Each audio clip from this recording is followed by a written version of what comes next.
Sœurs et frères, paix et joie.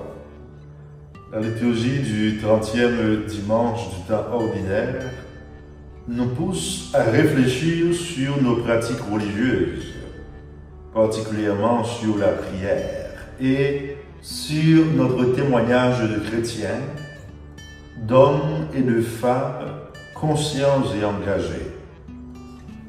C'est une invitation à la confiance en la miséricorde de Dieu, comme le montre la prière du publicain.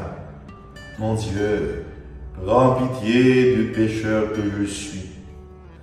C'est une exhortation à une réflexion plus approfondie sur l'attitude de l'humilité dans la prière et la mise en garde contre l'orgueil spirituel. Dieu ne regarde pas nos performances religieuses, ni nos apparences, mais la sincérité du cœur. Comme ce publicain de l'Évangile qui reconnaît humblement ses fautes et obtient le pardon, et contrairement aux pharisiens, satisfait de lui-même.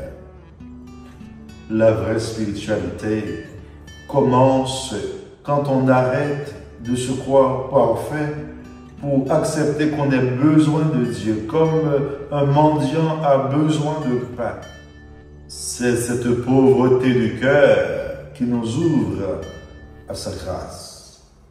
Dans un monde de syncrétisme où beaucoup de croyances se mélangent, l'écrivain sacré Ben Sira écrit vers 180 avant Jésus-Christ pour préserver la pureté de la foi juive menacée par l'influence grecque et l'indifférence religieuse de l'époque.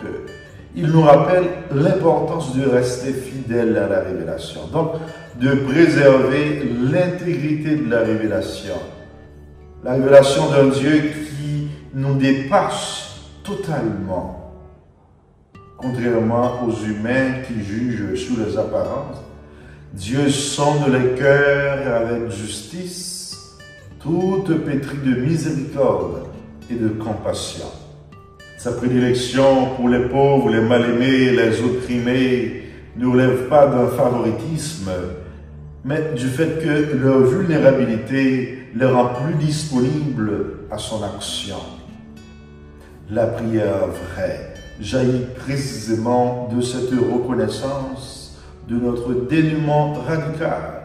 Quand nous n'avons plus que Dieu comme recours, ce qui compte alors, ce ne sont pas les observances extérieures, mais la disposition intérieure d'un cœur qui cherche à se tenir loin du mal. C'est donc une des clés de lecture de la parabole de l'Évangile, campant deux modèles de prière, celui du pharisien et celui du publicain. Jésus utilise cette parabole pour illustrer deux attitudes fondamentales dans la prière, sans généraliser sur les pharisiens ou les publicains. Le publicain, conscient de sa faillite totale, incarne une prière authentique qui naît d'un cœur reconnaissant sa précarité. Sa posture, sa supplication résonne. Mon Dieu, prends pitié du pécheur que je suis. Cela révèle donc cette vérité essentielle. La justification devant Dieu commence par l'aveu sincère de notre pauvreté spirituelle. C'est dans cet abaissement, cette kénose et cette vérité que l'homme trouve la justice divine, comme le confirme la conclusion de Jésus. Ce dernier redescendit chez lui justifié. À l'opposé, nous avons le pharisien qui représente l'écueil de l'autosuffisance spirituelle, qui ferme le cœur à la grâce. Sa prière n'est qu'un monologue satisfait, énumérant ses mérites, sans conscience de son besoin de Dieu. Jésus dévoile ainsi le paradoxe du royaume. Qui s'élève sera abaissé, qui s'abaisse sera élevé.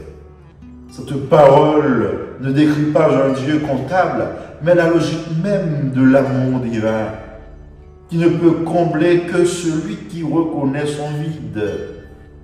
La parabole illustre parfaitement la première béatitude, « Heureux les pauvres de cœur », en montrant que la véritable élévation commence par le consentement à notre petitesse devant Dieu. C'est Saint Augustin qui disait « À tout œil qui voit le Créateur, toute créature semble si petite ». Dans notre société où les institutions perdent souvent de leur crédibilité, l'image biblique du juste juge nous renvoie à un Dieu qui incarne la parfaite justice et la miséricorde. À l'opposé des logiques de pouvoir qui caractérisent nos démocraties modernes, la figure du juste dans les Écritures désigne précisément les plus fragiles, ceux qui subissent l'injustice, les rejetés de nos sociétés. Jésus nous révèle ainsi un Dieu dont la grandeur ne s'impose pas par la domination, mais par l'attention aux périphéries existentielles et géographiques. Cette vision remet en cause toute prétention à la supériorité spirituelle, nous invitant à mesurer notre foi à son impact concret dans notre vie. La tentation du pharisien qui a l'autosatisfaction spirituelle nous guette particulièrement quand nous cherchons à plaire à Dieu par nos seules pratiques ou performances religieuses.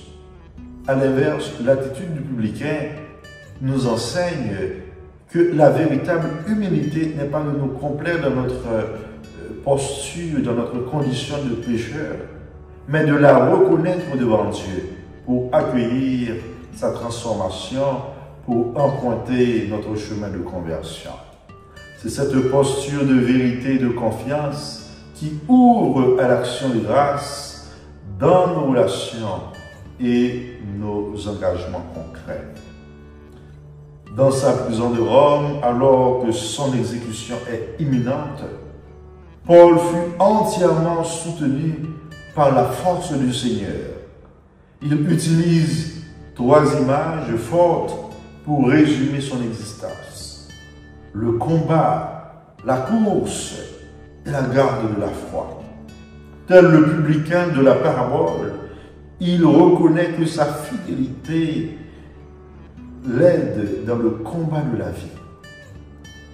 Sœurs et frères, le vrai combat spirituel consiste à accueillir notre pauvreté, notre précarité pour laisser Dieu nous remplir de sa force jusqu'à notre mort elle-même, comme Paul, pour qu'elle devienne un champ de gloire, donc un passage à la vie du royaume que nous promet le juste juge. Amen.